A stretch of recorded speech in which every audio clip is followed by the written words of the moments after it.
In the heart of the Adelaide Hills, where winding trails and rugged landscapes inspire adventure, there's a small but mighty workshop breathing new life into well-worn gear. At Trail Threads, Sue isn't just repairing tents and hiking packs, she's rewriting their stories. Sue's passion for sustainability, craftsmanship and the outdoors has turned Trail Threads into a local hub for repair, reuse and reinvention. Today, we're sitting down with Sue to hear about her journey, how she turned a simple idea into a meaningful, community-driven business, and why she believes every piece of gear deserves a second chance. Let's dive in.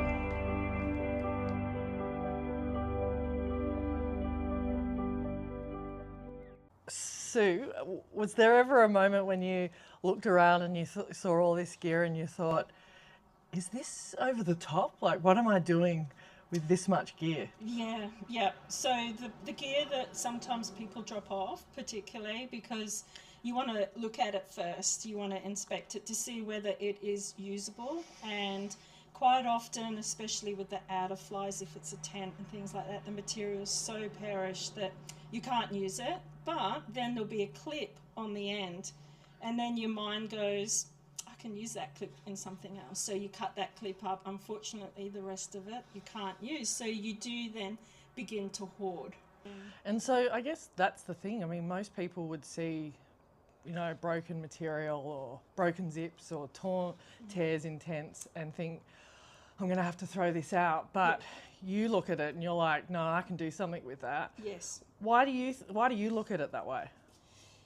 I think it's also particularly how I've been brought up.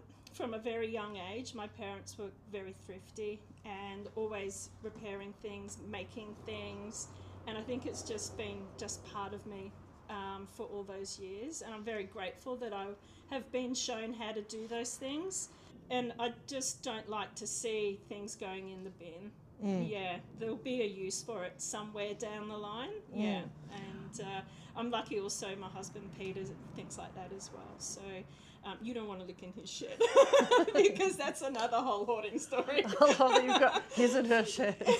Yeah, his and her sheds, exactly. Did you start out thinking you'd just be fixing things, or was there a point in time where you thought, no, actually, I can turn this into something new? Into a product, yeah.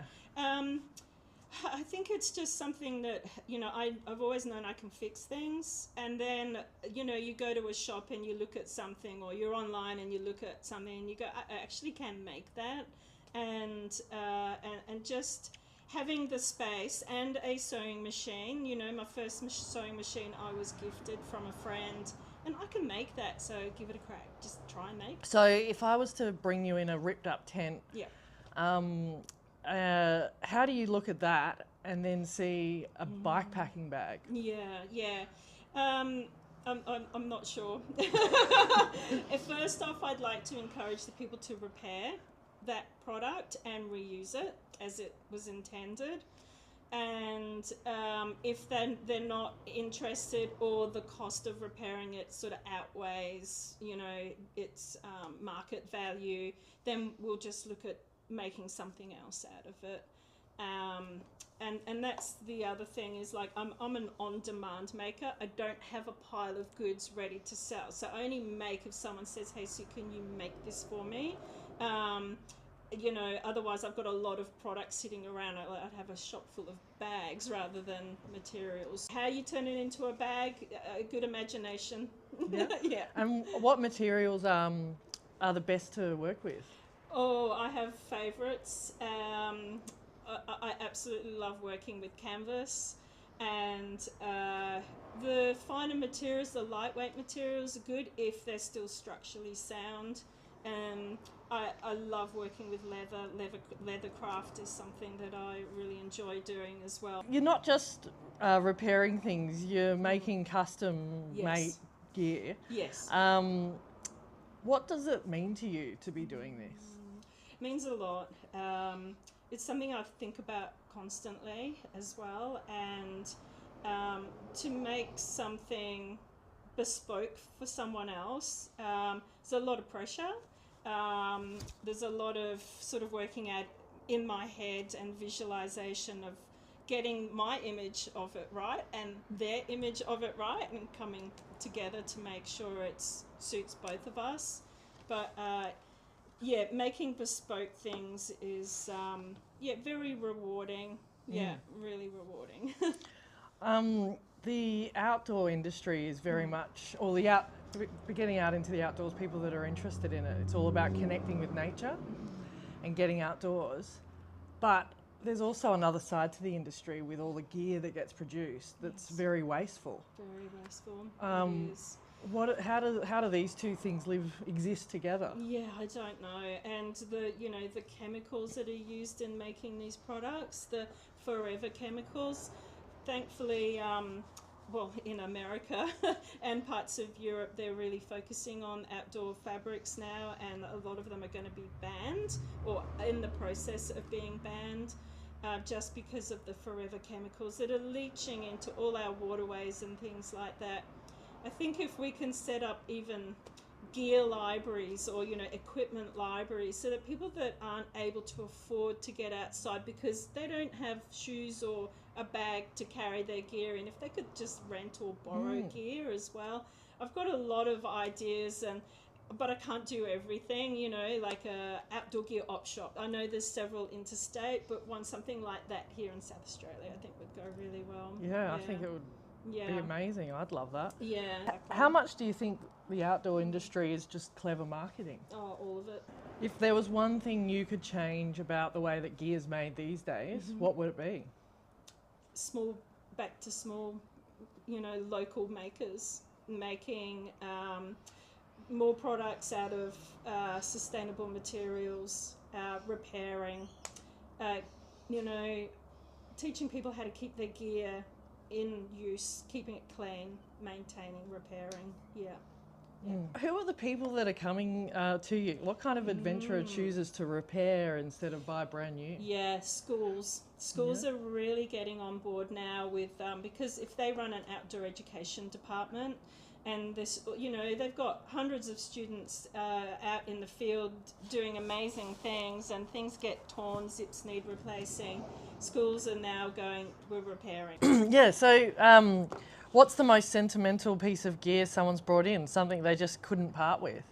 Well, I think it's just entered the workshop today as we speak. So in front of us here, we have Michelle's bag that was a gift to her from her uni students. And it's got 20 odd years more of sentimental value. Now we're going to upcycle this bag and it's going to be turned into another bag that Michelle's going to take on an upcoming adventure. So keen to get my hands on that. I just love the material, and these bags, being a surf company, they are all mass produced. But we're gonna give this bag some extra attention and some love and set it on another adventure. Yeah, a new lease on life. Yeah. What do you think it says about somebody that comes to you and says, I've got this bag, it's 20 years old, I don't want to throw it away, I want to use it again. Yeah. What do you think it says about people who are wanting to recycle? It says that they really care. It says that they are, living in the moment. They care about, the space and their place and their adventure and the equipment that they use. And I think it just shows connection as a human to place by using this again. Yeah, I can't wait to follow the journey of this bag. Same. So Trailheads is a one-person powerhouse. This is the powerhouse. Do you see it growing, or does it keep, are you wanting to keep it small, or what do you see the future of what you're building here? Yeah, well, I have some plans. Obviously, most small businesses do. I'd like to keep growth when it happens steady, so that I can sort of still be comfortable working in this space. I'm open to working with other people, to collaborations. I'm very much open into running some workshops, teaching people how to do this as well. Students, there's kids at schools that are disengaged from school, and I'd love to get them involved in making equipment and using that on their journeys and things like that. So if you could dream big in a perfect world, what would be your ultimate project? to work on? Whoa. Yeah, ultimate project. Well, I guess I'd love to do a journey with everything that I'm taking with me. I've made everything: backpack, tent, sleeping bag. I've made little prototypes. If I can bring them all together and use it, everything I've made on a journey, that would be the ultimate project. Yeah, I don't think it's too far away. Yeah, there you go. It's within reach. They're always good goals. It's within 12 months, I'd say. Wow, I can't wait. So if someone's watching this and they've never really thought about the impact of their gear before, what's the one thing you'd want them to take away from this? Look after your gear, maintain it, store it properly, keep it clean. Yeah, and if it needs repairing and you don't know how to do it, come and see Sue at Trail Threads. That was great. I'm like, how do you obviously you're passionate about it because it just rolls off the tongue. Does it? Yeah.